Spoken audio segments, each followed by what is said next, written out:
Friends, నేను ఇప్పుడు electric field due to a uniformly charged sphere గురించి చెప్పబోతున్నాను. Consider a uniformly charged sphere of radius R in air or vacuum. Let Q be the charge in a cell. So మనం ఈ డయాగ్రామ్లో uniformly charged స్పియర్ని తీసుకున్నాము. And ఇక్కడ ఓ నుంచి centre నుంచి small are దూరంలో P అనే పాయింట్ ఉంటుంది. అండ్ ఇక్కడ వచ్చేసి క్యాపిటల్ R, ఇది plus Q charge. So dpi is equal to ఈ అవుట్ సైడ్ చూసుకుంటే electric plus through the ds is dpi is equal to E bar ds is equal to E ds cos 0 E ds. And total flux అంటే పై is equal to అని వస్తుంది.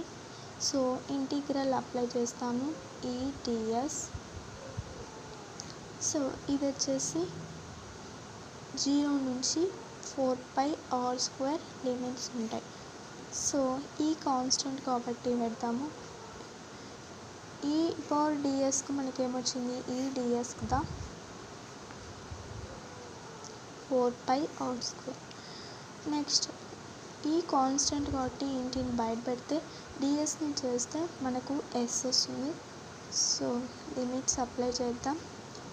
So అప్పుడు ఈ 4πr² minus 0. So ఈ 4πr² వస్తుంది. Next phi is equal to ఈ 4πr² అంటే from Gauss theorem pi is equal to 1/epsilon0 and total charge. So pi is equal to enclosed to the Gaussian sphere. దాన్ని బట్టి చూసుకుంటే మనకు పై is equal to ఇక్కడ వచ్చేసి మనకు టోటల్ చార్జ్ Q/ε0 ఉంది. సో ఇది ఈక్వేషన్ 1 అండ్ ఇది ఈక్వేషన్ 2 అనుకుంటే from equation 1 and equation 2 we get LHS ఈక్వల్గా ఉన్నాయి. RHSని మనం ఈక్వేట్ చేస్తే దీని నుంచి ఎలక్ట్రిక్ ఫీల్డ్ ఏం రావచ్చు అంటే 1/4πε0 Q/r². ఓకే, నెక్స్ట్ మనము ఇన్సైడ్ ద షెల్ చూసినట్లయితే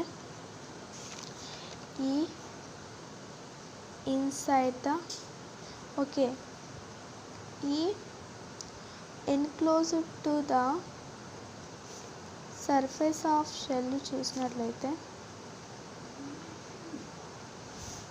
దీంట్లో వచ్చేసి సర్ఫేస్ మీద ఉంటే ఆర్ అనేది R is equal to R అయిపోతుంది. సో మనకు ఎలక్ట్రిక్ ఫీల్డ్ ఈ విధంగా ఉంటుంది, 1/4πε0 Q/r². నెక్స్ట్ ఈ ఇన్సైడ్ ద షెల్ చూసుకున్నట్లయితే ఇప్పుడు అవుట్ సైడ్ ద షెల్ చూసుకున్నాం. ఇప్పుడు ఎలక్ట్రిక్ ఫీల్డ్ ఇన్సైడ్ ఉంటే ఎట్లా ఉంటుందో చూద్దాం. ఇప్పుడు ఒకటి తీసుకున్నాము, అప్పుడు బయటకు వెళ్ళింది, ఇప్పుడు వచ్చేసి లోపల ఉంటుంది. ఇది సెంటర్ పాయింట్, ఇక్కడ P అనేది లోపలే ఉంది and it is a charged sphere. So ఇక్కడ నుంచి ఇక్కడికి R. So is equal to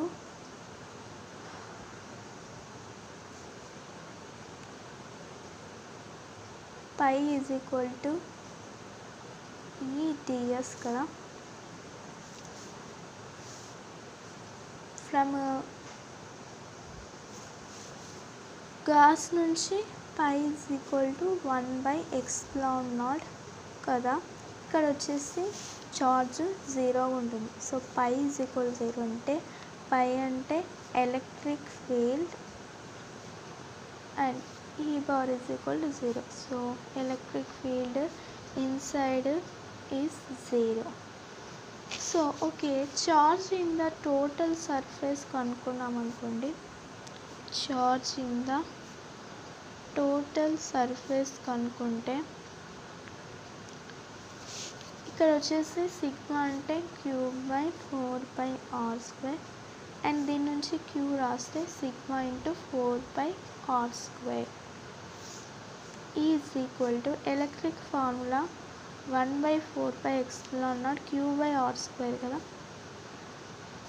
so 1/4πε0 sigma 4πr² into r². So 1/ε0 into sigma వస్తుంది. సో సిగ్మా/ε0 ఇంటూ ఆర్ క్యాప్. సో ఇది charge in the total surface, charge in the over uniform surface. ఓకేనా, ఇది మనకు